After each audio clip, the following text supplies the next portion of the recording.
अस्सलाम औज़ुबिल्लाहि मिनश्शैतानिर्रजीम बिस्मिल्लाहिर्रहमानिर्रहीम। अस्सलाम वालेकुम मेरे मोहतरम बुज़ुर्गों, दोस्तों।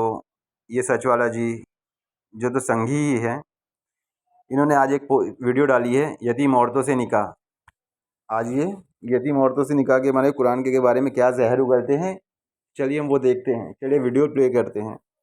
और जैसे कि आप लोग जानते ही हैं, बड़े हिंदू के धर्म के चाहने वाले हैं, गीता को सारी दुनिया में सारी इंसानियत के लिए मानवता का ज्ञान बताते हैं। पिछली वीडियो में मैंने डाला था और इस बारे में बताया था। तो इंशाल्लाह चलिए देखते हैं आज की वीडियो में क्या ज्ञान दे रहे हैं, और हम इनको बताते हैं कि आप क्या बता रहे हैं। शायद इनको ये वीडियो समझ में नहीं आई। और कुरान की एक आयत है जो मैंने सचवाला जी से डिस्कस करनी थी। कुरान की एक आयत है कि अपनी लौंडियों को बदकारी पे मजबूर मत करो, और अगर कोई ऐसा करेगा तो फिर रब उन लौंडियों के लिए गफूर रहीम है। लेकिन जिसने मेरे भाइयों, तो ये दोनों भी सेटिंग है। हाँ, ये भी एक आयत चुन के बैठे और इनको भी मालूम है कि आज हमें इस आयत पर डिस्कशन करना है, वीडियो बनाना है। जिस तरह सच वाला जी रिक्वेस्ट करते रहते लोगों से, भाइयों इतने जुड़े हैं और जुड़ो, और थोड़ा पैसा आएगा और कमाएंगे, माल हासिल करते हैं दुनिया का। तो चलिए इंशाल्लाह वापस प्ले करते हैं वीडियो। दूर किया उसकी कोई सजा नहीं वहां पर बताई गई। ये आयत जरा अगर आप डिस्प्ले करें सच वाला जी, ऐसी आयत आप जानते हैं? और इसका मतलब कि लौंडियों को वो मजबूर कर रहे थे बदकारी पे। अच्छा, तो मैं ये कहना चाहूंगा जिस तरह से डॉक्टर साहब ने जो अभी कहा, हाँ, ये सूरह नूर की वर्स नंबर 33 है। इसमें ये बात आई है जरूर कि वो तुम्हारी जो लौंडियां पाक दामन रहना चाहती हैं, उन्हें दुनिया की जिंदगी के फायदे की गर्ज से बदकारी पर मजबूर न करो, और जो उन्हें मजबूर कर दे तो अल्लाह ताला उन पर जबर के बाद बख्श देने वाला और मेहरबानी करने वाला है। ये एक अजीब सी बात है। देखो क्या क्या कहा है, तो यहाँ जो है बख्श देने वाला और जो है मेहरबानी करने वाले, ये इस तरह का वर्ड इस आयत में, इस कॉन्टेक्स्ट में कोई मतलब ही नहीं देता। अच्छा, देखा मेरे दोस्तों, ये आयत इनको समझ में नहीं आई, जबकि अल्लाह ताला उसमें साफ साफ फरमा रहा है। तो हम इस आयत को सचवाला जी को समझाते हैं कि इस आयत क्यों नाजिल हुई और इसका क्या है, मतलब किस तरह नाजिल हुई और क्यों ये आयत कुरान में आई। तो ये देखिए मेरे दोस्तों, ये है वो आयत जिस पे ये लोग डिस्कशन कर रहे थे, सूरह नूर। और अपनी लौंडी और दासी को अगर वे पाक दामन रहना चाहे तो बेशर्मी में दुनिया की ज़िंदगी के फ़ायदे हासिल करने के लिए बदकारी पर मजबूर न करना, और जो उनको मजबूर करेगा तो उन बेचारियों के मजबूर किए जाने के बाद खुदा उनको बख्शने वाला मेहरबान है। इससे पहले हम देखते हैं ये आयत नाजिल क्यों हुई थी। चलिए उस बारे में जान लेते हैं। ये आयत अब्दुल्ला बिन उबय बिन सलूल मुनाफिक के हक़ में नाजिल हुई थी। सलूल मुनाफिक के हक़ में नाजिल हुई थी। मुनाफिक किसका रहते हैं? मुनाफिक दोगला रहता है, न इधर का रहता है न उधर का रहता है। कभी लुढ़क के इधर, कभी लुढ़क के उधर, कभी जैसे मुसलमानों में, कभी देखे तो हिंदू में, जिसका पलड़ा देखा भारी उधर। तो ये मुनाफिक था, उसके हक़ में नाजिल हुई। क्या फरमा रहा अल्लाह ताला, क्या नुज़ूल है इस आयत के नाजिल होने का? ये आयत अब्दुल्ला बिन उबय बिन सलूल मुनाफिक के हक़ में नाजिल हुई, जो माल हासिल करने के लिए अपनी कनीज़ों दासियों को बदकारी पर मजबूर करता था, मतलब धंधा करवाता था उनसे। मजबूर बोले तो ज़बरदस्ती हो गई, ज़बरदस्ती धंधा करवाता था। उन कनीज़ों ने सैयद आलम मोहम्मद सल्लल्लाहु अलैहि वसल्लम की से शिकायत की। इस पर ये आयत करीम नाजिल हुई। उन कनीज़ों ने आप सल्लल्लाहु अलैहि वसल्लम से शिकायत की कि हमसे ज़बरदस्ती धंधा करवाता है, ज़बरदस्ती हमसे ये कारोबार करवाता, हम करना नहीं चाहते, हम मजबूर हैं इसके लिए। तो उस पर अल्लाह ताला ने ये आयत नाजिल फरमाई। चलिए हम आयत पे वापस जाते हैं। और अपनी लौंडी और दासी को अगर वे पाक दामन रहना चाहें, देखिए वो किस तरह उन्होंने शिकायत की आप सल्लल्लाहु अलैहि वसल्लम से कि हमसे ज़बरदस्ती करवाता है। तो वही अल्लाह ताला फरमाता है, अगर वे पाक रहना चाहें तो बेशर्मी में दुनिया की ज़िंदगी के फ़ायदे हासिल करने के लिए बदकारी पर मजबूर न करना, और जो उनको मजबूर करेगा तो उन बेचारियों के मजबूर किए जाने के बाद खुदा उनको बख्शने वाला मेहरबान है। और यहाँ ये मुनाफिक की सज़ा तो जहन्नम ही है, तो इसको यहाँ सज़ा का हुक्म देने का कोई सवाल ही नहीं उठता, क्योंकि अल्लाह ताला का साफ इरशाद है मुनाफिक जहन्नमी है। तो और उन लोग के लिए जहन्नम का अज़ाब ही सबसे बड़ा अज़ाब है, तो इसलिए वो मानने वाला भी नहीं है। तो देखिए यहाँ पे उनको बेचारियों को मजबूर किया जा रहा था, तो अल्लाह ताला ने उनके हक़ में आयत नाजिल फरमाई कि जो उनको बदकारी मजबूर करेगा तो उन बेचारियों को मजबूर किए जाने के बाद खुदा उनको बख्शने वाला मेहरबान है, कि उनको अल्लाह ताला बख्श देगा, क्योंकि मजबूर किया जा रहा है। क्योंकि अल्लाह ताला किसी को ज़बरदस्ती अज़ाब नहीं देगा, उन पर ज़बरदस्ती की जा रही है, उन पर जुल्म किया जा रहा है, इसलिए अल्लाह ताला उनको बख्श देने की बात कर रहा है, जो सचवाला जी की समझ में नहीं आई। और आएगी भी नहीं, क्योंकि अल्लाह ताला ने उनके आंखों पर पर्दा डाल दिया, कानों में बोझ पैदा कर दिया कि इसको सुन ना सकें। और फिर इसके आगे एक आयत और है, इसको मैं थोड़ी देर में पढ़ता हूँ ज़रा। इसी जो मुनाफिक था, जो उनसे धंधा करवाता था पैसा कमाने के लिए, उन कनीज़ों से बिचारियों से ज़बरदस्ती मजबूर करता था, इसका मैं रियल लाइफ में एक नमूना दिखाता हूँ मेरे दोस्तों, वो भी देखिए कैसे इसके ज़रिए से। ये देखिए मेरे दोस्तों, भुवन प्रताप सिंह, ये नास्तिक ग्रुप में ये कमेंट कर रहा था, मैंने देख लिया और मैंने इसको जवाब दे दिया कुरान से, मगर मैं ये पूरा जवाब नहीं पढ़ूंगा, मैं खाली इसका कमेंट पढ़ूंगा क्या कह रहा है ये। मैं भी अपने क्लाइंट के बीच आस्तिक ही हूँ, क्योंकि जानता हूँ इन चूतियों से बहस करना अपने बिजनेस का लॉस तो कर नहीं सकते, इसलिए इन जाहिलों को बेवकूफ़ बनाए रहो और अपना काम करते रहो। मतलब बिजनेस का लॉस ना हो, पैसा लॉस ना हो, इसलिए बेवकूफ़ बनाते रहो और अपना काम करते रहो। देखिए एक नास्तिक की सोच, एक मुनाफिक की सोच, कभी रुड़क के ये भी मुसलमानों की तरफ हो जाता है, कभी रुड़क के हिंदू की तरफ हो जाता है। ऐसे ही वो मुनाफिक है क्योंकि इनका धर्म और ईमान कुछ होता नहीं है, इनको तो ऊपर वाले से डर लगता नहीं है। जो चाहे करे, अय्याशिया करे, दारू पिए, शराब करे, लौंडियाबाजी करे, जो भी चाहे करे, इनका कोई ईमान नहीं होता मुनाफिकों का। तो मेरे दोस्तों देखिए, आपने मुनाफिक को किसको कहा? ये बिन सुलूल मुनाफिक के हक़ में नाजिल हुई, जो माल हासिल करने के लिए अपनी कनीज़ों को, दासियों को बदकारी पर मजबूर करता था। उन कनीज़ों ने सैयद आलम मोहम्मद सल्लल्लाहु अलैहि वसल्लम से शिकायत की, इस पर ये आयतें नाजिल हुई। तो इंशाल्लाह आप ये आयत समझ गए होंगे अभी, मगर इसके नीचे एक आयत और बहुत ख़ास है, ये वाली 34 वाली। हमने अभी 33 पढ़े, 34 वाली जो मैं आपको पढ़ के सुना चाहता हूँ, बहुत गहराई वाली आयत है। और निसंदेह मतलब बेशक हमने तुम्हारी ओर प्रकाशपूर्ण आयतें उतारी हैं। क्या उतारी है? प्रकाशपूर्ण आयतें उतारी है, और उन लोगों की मिसालें, उदाहरण भी जो तुमसे पहले गुजर चुके हैं। और हमसे पहले कौन गुजर चुके भाई, हम तो जानते नहीं हमसे पहले कौन गुजर चुके हैं, तो हमें ये दूसरी किताबों के ज़रिए से माध्यम से पता चलेगा। अल्लाह बता रहा है, चिन्ह कर रहा है, चेतना कर रहा है कि उसको ध्यान दो। इस आयत पे भी ध्यान देने की चीज़ है। और उन लोगों की मिसालें, उदाहरण जो तुमसे पहले गुजर चुके हैं, और डरने वालों के लिए उपदेश भी हैं। तो मेरे दोस्तों अब चलते हैं मनुस्मृति की तरफ, कि उसमें औरतों के, दासियों के बारे में क्या क्या बताया गया है। क्योंकि अल्लाह फरमा रहा है ना कि ऐसी आयतें उतारी हैं कि उन लोगों की मिसालें, उदाहरण भी है जो तुमसे पहले गुजर चुके हैं, डरने वालों के लिए। तो चलिए पहले लोगों के उदाहरण देखते हैं अब हम मनुस्मृति के ज़रिए से कि उसमें औरतों का क्या मकाम है। तो ये देखिए मेरे दोस्तों, चलिए हम टेक्स्ट रीडर के ज़रिए से मनुस्मृति को पढ़ते हैं। थोड़ा सा ज़रा लंबा है, मगर आप देखेंगे ना तो आप सोचेंगे कि मैं आत्महत्या कर लूँ, इसको सुनने से पहले मेरे कान क्यों नहीं फट गए, इतनी खतरनाक बातें लिखी हुई है। चलिए शुरू करते हैं। मनुस्मृति में क्या कहा है, यह देखिए। एक पुत्री, पत्नी, माता या कन्या। और मेरे दोस्तों ये वही मनुस्मृति है जिसको मोदी जी और संघ हिंदुस्तान में लागू करना चाहते हैं। आप लोग देखते ही हैं कि दलितों के साथ में कैसा अत्याचार होता है, उनकी औरतों के साथ में कैसा व्यवहार होता है, किस तरह ब्राह्मणवाद पर। आप सुनिए, इंशाल्लाह खुद समझ में आएगा ना। आप आत्महत्या करने की सोचे तो फिर बोलना कि ये सुन के हमने इस सुनने से पहले हमने आत्महत्या क्यों ना कर ली।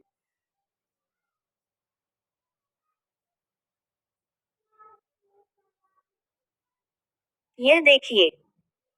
एक पुत्री, पत्नी, माता या कन्या, युवा, वृद्धा, किसी भी स्वरूप में नारी स्वतंत्र नहीं होनी चाहिए। मनुस्मृति अध्याय 9 श्लोक 2 से 6 तक। दो पति पत्नी को छोड़ सकता है, सुद गिरवी पर रख सकता है, बेच सकता है, लेकिन स्त्री को इस प्रकार के अधिकार नहीं है। किसी भी स्थिति में विवाह के बाद पत्नी सदैव पत्नी ही रहती है।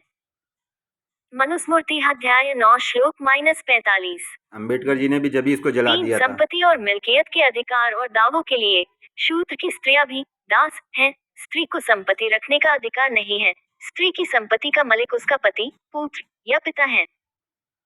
मनुस्मृति अध्याय 9 श्लोक -416। 4 ढोर, गवार, शूद्र और नारी, ये सब ताड़न के अधिकारी हैं, यानी नारी को ढोर की तरह मार सकते हैं। तुलसीदास पर भी इसका प्रभाव देखने को मिलता है। वह लिखते हैं, ढोर, चमार और नारी, ताड़न के अधिकारी। मनुस्मृति अध्याय 8 श्लोक -299। 5 असत्य जिस तरह अपवित्र हैं, उसी भांति स्त्रियां भी अपवित्र हैं, यानी पने का, पाने का, वेद मंत्र बोलने का या उपनयन का स्त्रियों को अधिकार नहीं है। मनुस्मृति अध्याय 2 श्लोक -66 और अध्याय 9 श्लोक -18। 6 स्त्रियां नरकगामिनी होने के कारण वही यज्ञ कार्य या दैनिक अग्निहोत्र भी नहीं कर सकती। इसीलिए कहा जाता है नारी नर्क का द्वार। मनुस्मृति अध्याय -11 श्लोक -36 और 37।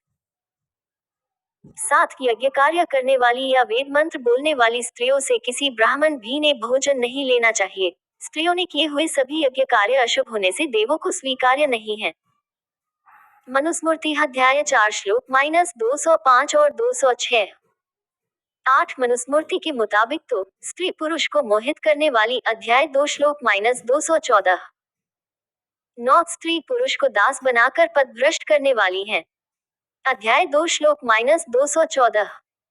10 स्त्री एकांत का दुरुपयोग करने वाली अध्याय 2 श्लोक -215। 11 स्त्री संभोग के लिए उम्र या कुरूपता को नहीं देखती अध्याय 9 श्लोक -114। 12 स्त्री चंचल और हृदयहीन पति की ओर निष्ठारहित होती है अध्याय 2 श्लोक -115। 13 केवल शया आभूषण और वस्त्रों को ही प्रेम करने वाली वासनायुक्त बेईमान ईर्ष्याखोर दुराचारी है सुनते जाइए मेरे भाई, अध्याय 9 कान श्लोक कड़क हो जाएंगे। -17। ऐसी ऐसी बातें 14 आगे मौजूद है। सुखी संसार के लिए स्त्रियों को कैसे रहना चाहिए?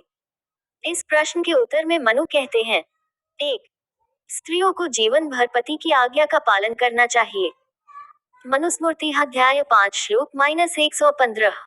2 पति सदाचारहीन हो, अन्य स्त्रियों में आसक्त हो, दुर्गुणों से भरा हुआ हो, ननपुसंद हो, जैसा भी हो फिर भी स्त्री को पतिव्रता बनकर उसे देव की तरह पूजना चाहिए मनुस्मृति अध्याय 5 श्लोक -154। जो इस प्रकार के उपकेय प्रावधान वाले पाश्विक रीति नीति के विधान वाले पोस्ट क्यों नहीं छपवाए? एक वर्णानुसार करने के कार्य। महातेजस्वी ब्रह्मा ने सृष्टि की रचना के लिए ब्राह्मण, क्षत्रिय, वैश्य और शूद्र को भिन्न भिन्न कर्म करने को तय किया है। पढ़ना, पाना, यज्ञ करना, कराना, दान लेना, यह सब ब्राह्मण को कर्म करना है। अध्याय 1 श्लोक 87। प्रजारक्षण, दान देना, यज्ञ करना, पढ़ना, यह सब क्षत्रिय को करने के कर्म है। अध्याय 1 श्लोक 89। पशुपालन, दान देना, यज्ञ करना, पढ़ना, सुद ब्याज लेना, यह वैश्य को करने का कर्म है। अध्याय 1 श्लोक 90।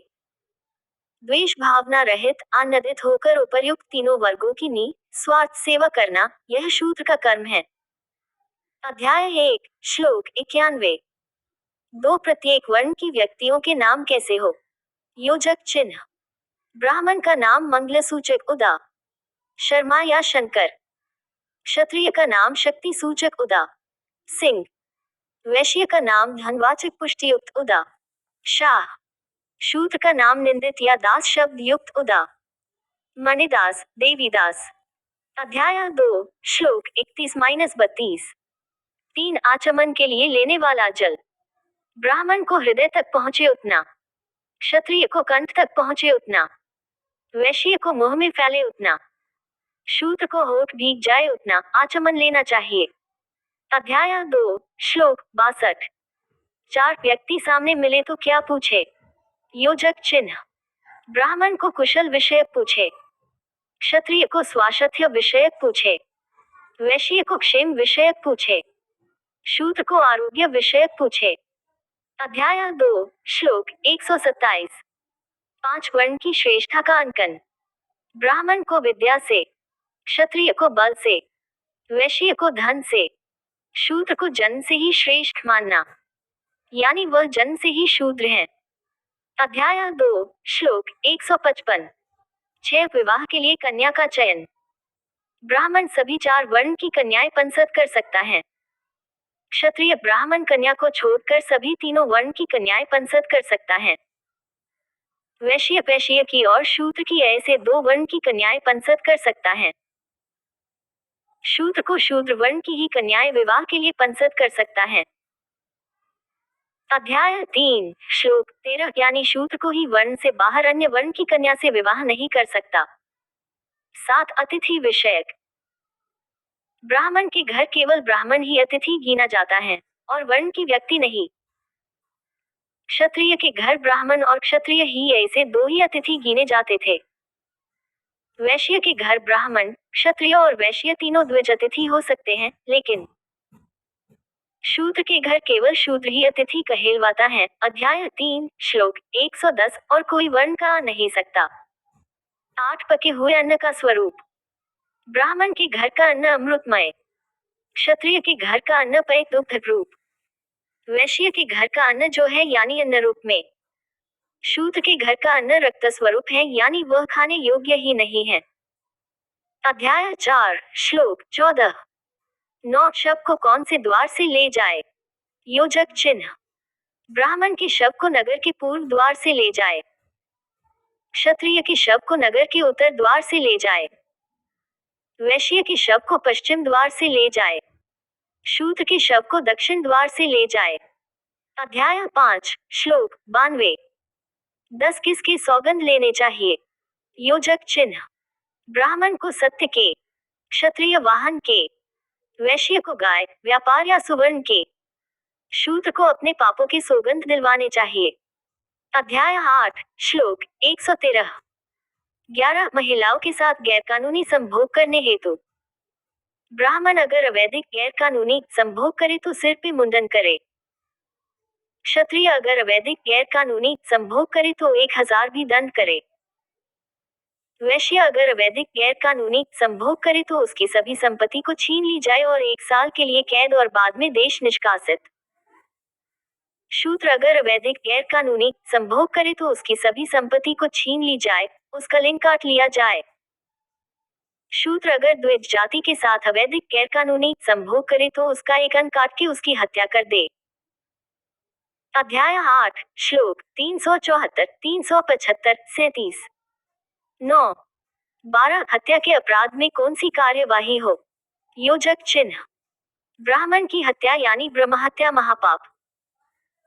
ब्रह्महत्या करने वालों को उसके पाप से कभी मुक्ति नहीं मिलती। क्षत्रिय की हत्या करने से ब्रह्महत्या का चौथे हिस्से का पाप लगता है। वैश्य की हत्या करने से ब्रह्महत्या का 8वें हिस्से का पाप लगता है। शूद्र की हत्या करने से ब्रह्महत्या का 16वें हिस्से का पाप लगता है। यानी शूद्र की जिंदगी बहुत सस्ती है। अध्याय 11 श्लोक 126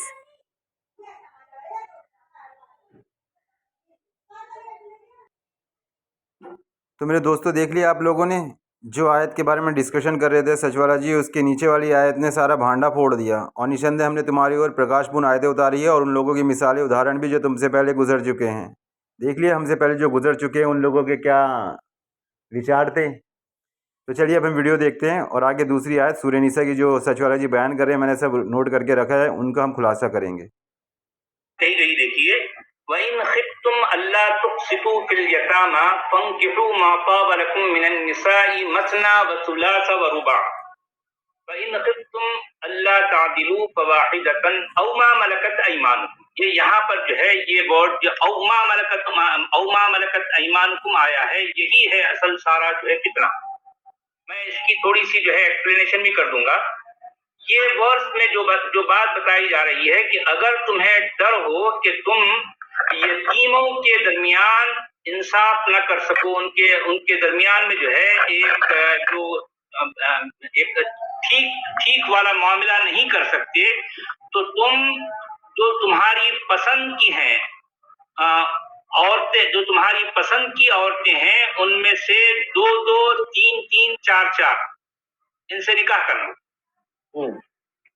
Hey, hello all. My name is Prashant. I'm the founder of Digital Training. अच्छा, अब अगर तुम्हें डर हो कि तुम जो है इस तरह से 2-2, 3-3, 4-4 के दरमियान में जो है अगर अदल नहीं कर सकते, उनके साथ जो है मियाना रवि या फिर जो है जो इक्वलिटी वाला मामला नहीं कर सकते, तुम्हें इस बात का डर है, तो तुम क्या करो कि एक ही तुम्हारे लिए काफी है, एक तो बीवी रख लो और बाकी के जो है लौंडिया रख लो, बात खत्म। में जो बात जिस कॉन्टेक्स्ट में जिस लफ्जों की बुन्नत के साथ जो बात बताई जा रही है कि पहले तो क्या कहा गया कि भाई यतीम जो है लड़कियां हैं या औरतें हैं, बेसहारा औरतें हैं, बेसहारा लड़कियां या औरतें अगर तुम्हारे पास हैं या तुम्हारे समाज में कहीं पाई जाती हैं, तो उनमें से जो तुम्हें पसंद आए। देखिए, ये भी ऐसा नहीं कहा गया कि जो है पसंद हो या ना हो, उनका सहारा बनने के लिए तुम उनसे निकाह कर लो, ये नहीं कहा जा रहा। फंकिहू मा ताब लकुम मिनन निसा, वो औरतें जो तुम्हें देखने में, बस जाहिर बात है जो तुम्हें पसंद है, पसंद किस तरह से कि जो है कोई काली औरत जो है कोई ऐसी नकली औरत को कोई पसंद करेगा?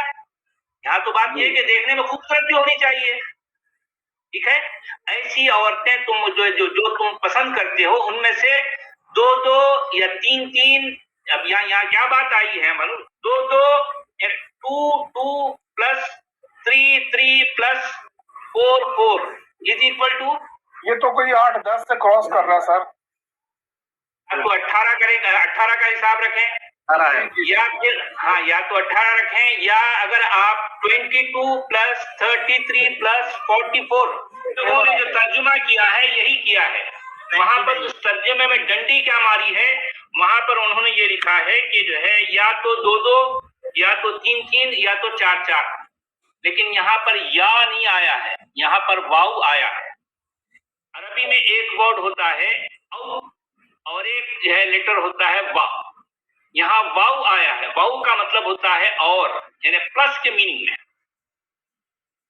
आप समझे, आप सुपरमार्केट जा रहे हैं, वहां पर आपने दूध खरीदा, वहीं पर आपने दही भी खरीदा, और जो है तो 3 चीजें हो गई ना, तो वहां पर हर जगह वाउ लगेगा। ये दूध भी, दूध हालांकि या तो नहीं है वो, वहां पर दूध, इसका मतलब आप एट ए टाइम अदल नहीं कर सक रहे, उनके दरमियान में जो है तुम ठीक से इंसाफ नहीं कर पा रहे हो।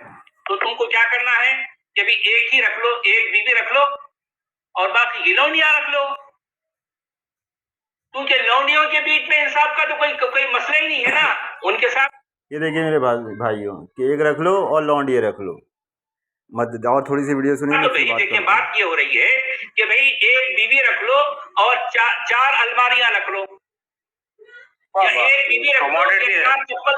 अभी देखिए एक बीवी रख लो और 4 चप्पल रख लो, एक बीवी रख लो या 4 जूते रख लो। बिल्कुल। मेरी बात आप समझ रहे हैं, इसमें यही बात कही जा रही है। तो मेरे भाइयों, ऐसे जाहिल लोग इसे कुरान ना सीखे, दुश्मन इस्लाम से कुरान सीखोगे तो दुश्मन तुमको अच्छी थोड़ा बात बताएगा ही, उसके विरोधी बातें बताएगा, और कुछ भी उल्टी अनाप शनाप कुछ भी बात बकवास करे जा रहे हैं। आयतों के बारे में कुछ इल्म ज्ञान नहीं है, कुछ ज़बरदस्ती का, बस कहीं से शायद यूट्यूब से ज्ञान देख के इस्लाम विरोधी बातें जो यूट्यूब पर आप लोग को मिल जाएगी, गूगल पर मिल जाएगी, उसको पकड़ के बहस करते रहते हैं। मैं सूरह निसा की आयत खोलता हूँ, आगे इनकी वीडियो में बाकी कुछ नहीं है, यही आयत के ऊपर डिस्कशन चालू था, थोड़ा सा और देख लें। आप समझे बात को कि भाई बीवी एक होगी तो जहां पर एक के दरमियान इंसाफ की तो है कोई सवाल ही पैदा नहीं होता। भाई एक तो बीवी बाकायदा वो मनकूहा है, बाकी की सारी ममलूका है, लौंडिया है। लौंडिया इज इक्वल टू जूता या चप्पल। आप समझे बात, ये है असल वो पॉइंट जो आमतौर पर हमारे उलमा नहीं इसको डिस्कस नहीं करते। बात भी याद रखें कि वो जो महिलाएं होती थी, मैं यहाँ पर जरा थोड़ा जोर दे के कहूंगा, वो जो महिलाएं जिनके साथ ये सलूक हो रहा है, ये बिहेवियर हो रहा है, वो दरअसल अपने अपने घरों की, अपने समाज की इज्जतदार खवातीन थी। यानी ये देखें कि होता यही है ना, असल में मैं आपको यही कहना चाह रहा हूँ कि किसी इंसान को अच्छा बनने के लिए किसी। तो मेरे दोस्तों, वीडियो में आगे कुछ नहीं है, इन्होंने सूरह निसा की आयत पेश की है, जिसका अभी मैं खुलासा करूंगा इंशाल्लाह, वो भी आप लोगों को पढ़ के बताऊंगा। वैसे भी इसकी हालत भी तो मुनाफिक की तरह ही है, जैसे मैंने वैसे दिखाया, और बिन सुलूल जिसके बारे में कुरान ने फरमाया, और फिर उसके नीचे 34 आयत में अल्लाह ताला ने पूरा चिट्ठा खोल दिया मनुष्य मृति का। अब चलिए हम अपनी कुरान की आयत लेते हैं, उसमें अल्लाह क्या फरमाता है। तो मेरे दोस्तों, ये आगे सूरह निसा की आयत जो ये लोग तिलावत करे थे, अभी दूसरा जो इन लोग का पॉइंट था उसको पढ़ते हैं हम। और यतीमों के माल, एक मिनट ज़रा दोस्तों,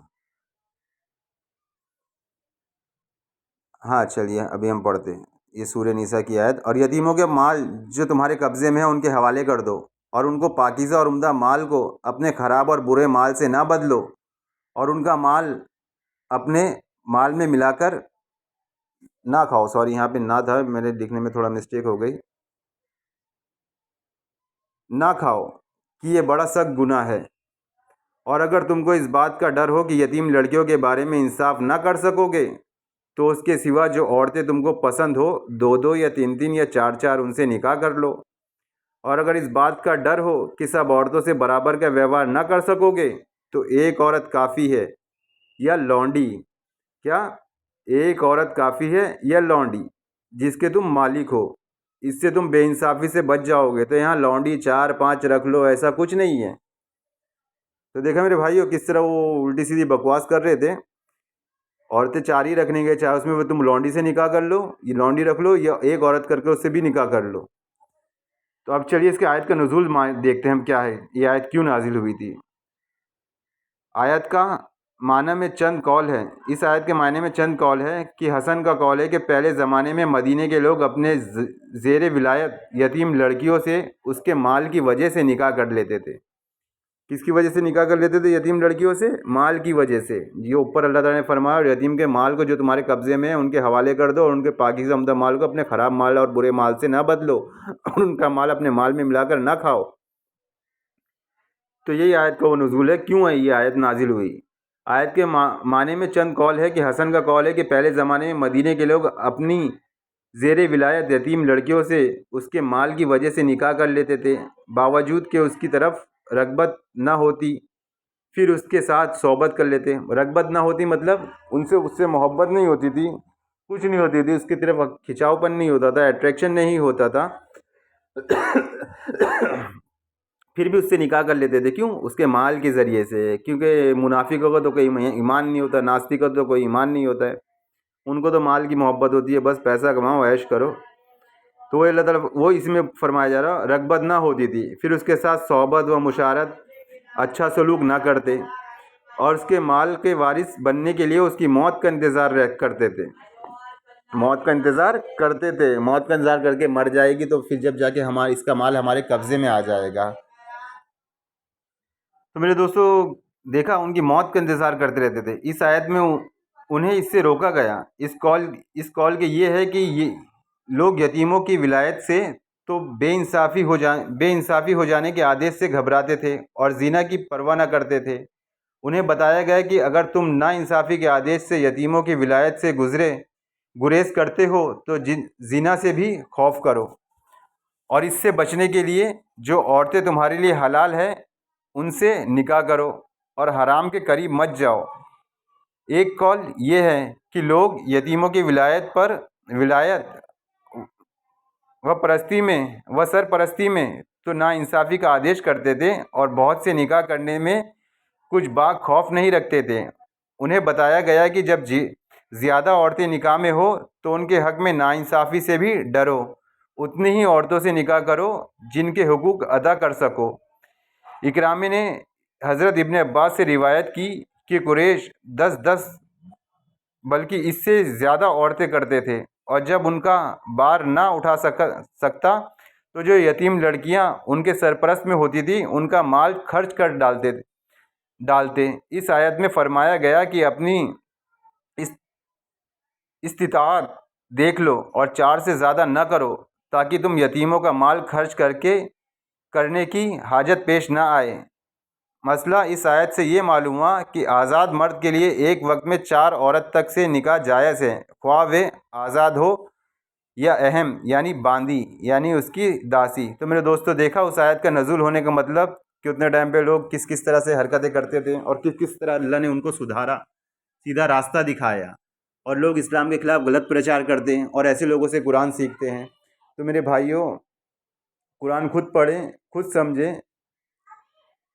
तो मेरे इस आयत का मतलब आप ये समझो कितने साफ़ अल्लाह ताला ने कितनी साफ़ और प्यारी आयत नाज़िल फरमाया, और यतीमों का माल जो तुम्हारे कब्ज़े में उनके हवाले कर दो। और वे लोग यतीमों का माल खाने के लिए शादी करते थे कि यार ये मर जाएगी तो फिर शादी हमारे हो जाएगी। तो अल्लाह ने यहाँ उस बात से उन लोग को रोका। तो क्या ये रोकना बुरी बात है? ये तो माशाल्लाह अच्छी बात है कि उन लोगों को डराया जा रहा है, धमकाया जा रहा है, समझाया जा रहा है। और यतीम का माल जो तुम्हारे कब्ज़े में उनके हवाले कर दो, उनके पाकीज़ और उम्दा माल को अपने ख़राब और बुरे माल से ना बदलो, और उनका माल अपने माल में ना मिलाकर खाओ, कि ये बड़ा सख्त गुनाह है। और अगर तुमको इस बात का डर हो कि यतीम लड़कियों के बारे में इंसाफ ना कर सकोगे तो उनके सिवा जो औरतें तुमको पसंद हो, दो या 3 या 4 उनसे निकाह कर लो। अगर इस बात का डर हो कि सब औरतों से बराबर का व्यवहार ना कर सकोगे तो एक औरत काफ़ी है, ये लौंडी जिसके तुम मालिक हो, इससे तुम बेइंसाफ़ी से बच जाओगे। तो मेरे दोस्तों, मैंने आप लोगों को दलील भी दे दिया है कि ये आयत किसके ऊपर और क्यों नाजिल हुई थी, क्या करते थे वे लोग।